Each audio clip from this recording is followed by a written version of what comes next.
Hello and welcome to the France 24 interview. Our guest today is the Chief Prosecutor of the International Criminal Court, Mrs. Fatou Bensouda. Thank you very much for being on the set with us. The ICC has been mostly focused on African cases since its inception back in 2002. But this week, the focus will be on Palestine, which will officially become a party to the court on April 1st. And it is expected to act against Israel on issues of war crimes. So the Palestinians have granted your office jurisdiction. You've already opened a preliminary probe. What will this change on this very sensitive issue? After the Palestinians deposited their instruments of ratification, I believe on the 2nd of January, they also, in addition, made a declaration accepting the jurisdiction of the ICC. So already, because of these factors, and the fact that the status of Palestine has changed at the UN, at the United Nations, I assess that all the criteria have been met now for me to open preliminary examinations as prosecutor of the ICC. And this I did in March of, I think in January, actually. In January, I was able to open preliminary examinations. But just to be clear, preliminary examination is not an investigation. It also has no timeline. And, so it could last for years? It depends on the facts and the circumstances. And each case is taken on a case-by-case basis. Because at the moment, what we are looking at is first whether the crimes under the ICC jurisdiction have been committed. We will also look at whether there are any national proceedings ongoing. We will look at the issue of gravity of the crimes and also whether it would not be against the interest of justice if the ICC were to intervene. So this is where we are. It is after we gather all the facts and analyze them and are able to confirm or not these issues that I will make a determination on whether to open investigations or not, or whether to still continue to collect information.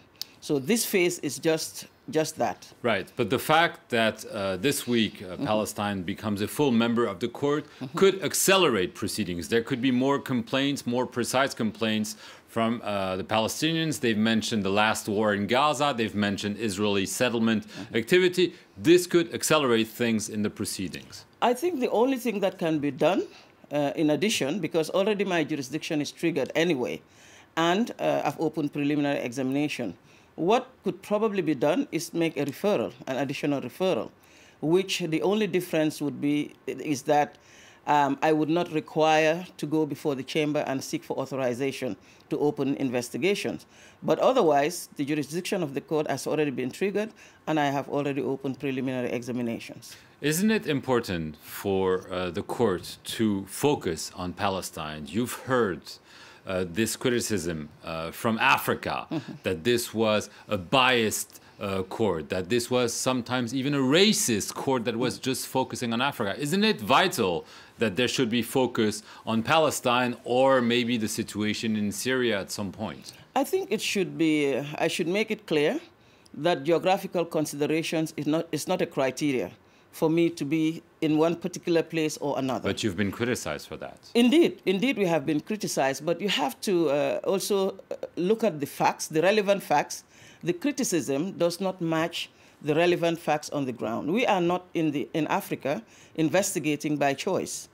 We have been requested by countries from Africa to come in and investigate. And 5 countries have done that already.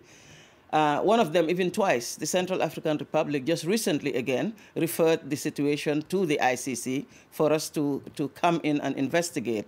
Mali has done that. Uganda has done that. Central African Republic, as I said, has done that. And the Democratic Republic of Congo and Cote d'Ivoire. All these countries that we are investigating is really at the request of those countries for ICC's intervention. But the focus on Palestine, but also the risk of being an instrument in the fight between Israel and Palestine is certainly something you have to consider. That is why I have emphasized that our preliminary examination in Palestine is strictly going to be governed by my mandate, the law and the facts. No other Israel consideration. and Hamas. Well, by making a declaration, our jurisdiction is over all parties to the conflict. And this will be done in an independent and impartial manner. We are requesting for information from both sides. And we are also encouraging that Israel should cooperate with our That's not happening? For the moment, we are not. We are still collecting information, and we've made requests, but we have not yet received information. But I hope that it will come to the office. I want to get to the issue of Nigeria. As we speak, elections have taken place. The results are out. You've warned against post-electoral violence because several of the cases in front of the ICC have been related to specifically those incidents. Are you concerned about that? Very concerned, very concerned. As you know, Nigeria is a state party to the Rome Statute. It's part of the ICC. And it is also currently, even before the elections, Nigeria is already under preliminary examinations. And we are very concerned that before, during, and after the elections, there would not be violence, especially those crimes that would fall under the jurisdiction of the ICC. And as part of the preventive mandate of my office, I make usually these declarations to just warn that that ICC continues to have jurisdiction in Nigeria, and that elections can actually be conducted without violence.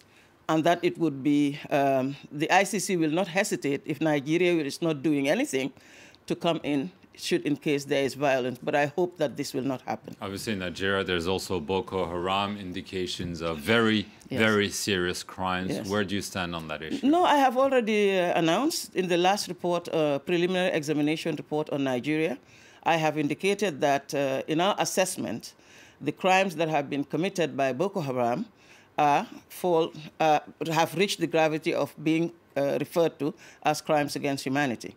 This we have already done.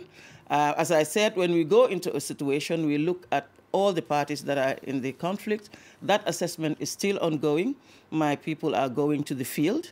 We are collecting information, and we are also requesting that any information that we can have from a reliable source, we will take and assess at the office even if it involves the Nigerian security forces. Indeed, because you have to recall that we've always been very clear and consistent.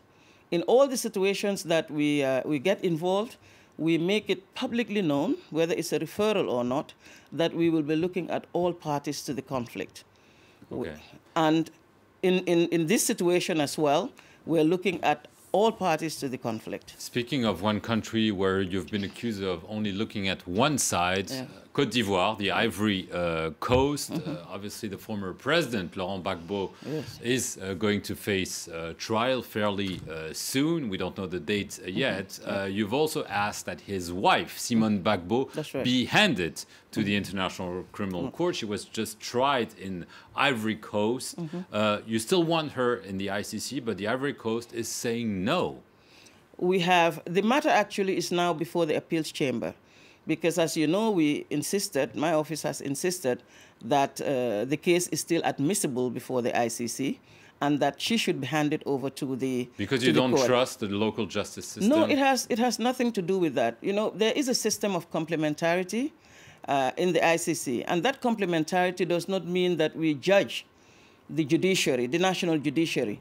What complementarity entails is that the case that is before the court concerning a particular individual is already being tried by the national system based on the same facts or similar facts.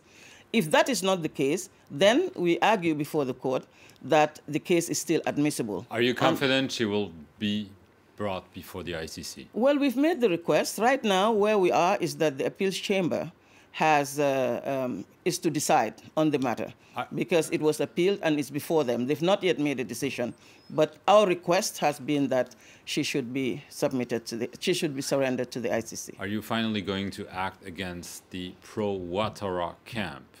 You promised to do so. It hasn't happened. It seems like empty talk for many people. Indeed, it is not. In fact, I think in all fairness, from the very beginning, the office has been very clear, my office has been very clear that all parties to the conflict, all sides to the conflict will not be spared. We will investigate. When will we see action? This is where I'm coming to. We had to start from one particular side. We cannot start both sides at the same time. But this has been clear. It has been said publicly. It has been said before the authorities, in which President Ouattara himself had endorsed that, if you recall, at the very beginning. And we wanted to start the investigations since last year. We have had a few events which were unforeseen, like, for instance, the surrender of Dominic Ongwen, which has sort of affected the resources and has affected the start of our investigations in Côte d'Ivoire. We call it Côte d'Ivoire 2. But hopefully, in the middle of this year, we will start the investigations. Very quickly, obviously, you've suffered a major setback with the president of Kenya, Mr. Kenyatta. The charges have been, for now, abandoned. This was really your worst day? I will not say worst day for the court. I will say worst day for the victims. But it's a of humiliation. These crimes. I do not think it is a humiliation. The court is not there just to prosecute people. We move based on evidence. If we have the evidence, we bring it before the judges. If we lose the evidence, as has happened in the Kenyatta case, I cannot, as a responsible prosecutor, stand before the judges and say, I'm going to proceed with the case. And the loss of that evidence is not the fault of my office. The loss, you know that in the Kenyatta case, we have, in fact, in the Kenya situation generally, we have had an unprecedented level of witness interference and witness tampering. As a result, many of the witnesses have decided not to further. Out of pressure. Out of pressure, out of bribery, out of all sorts of things have happened with the witnesses. And if you can bring him back, you will? Well, you will recall that the charges were dropped without prejudice. The case was withdrawn without prejudice. And this means that if the evidence changes to the level that can be brought before the court, we will do so. Okay. And Mr. Kenyatta, you will know, has not been acquitted by the court. It's not an acquittal, it's a withdrawal of charges. And this has to be clear. And if there is evidence, there is new evidence or similar evidence that we can use to bring the case back, it will be brought back. Fatou Bensouda, that's all we have time for. Thank you very much for sharing your views and your work at the helm of the ICC Prosecution Office. Thank you for watching this edition of The Interview here on France 24.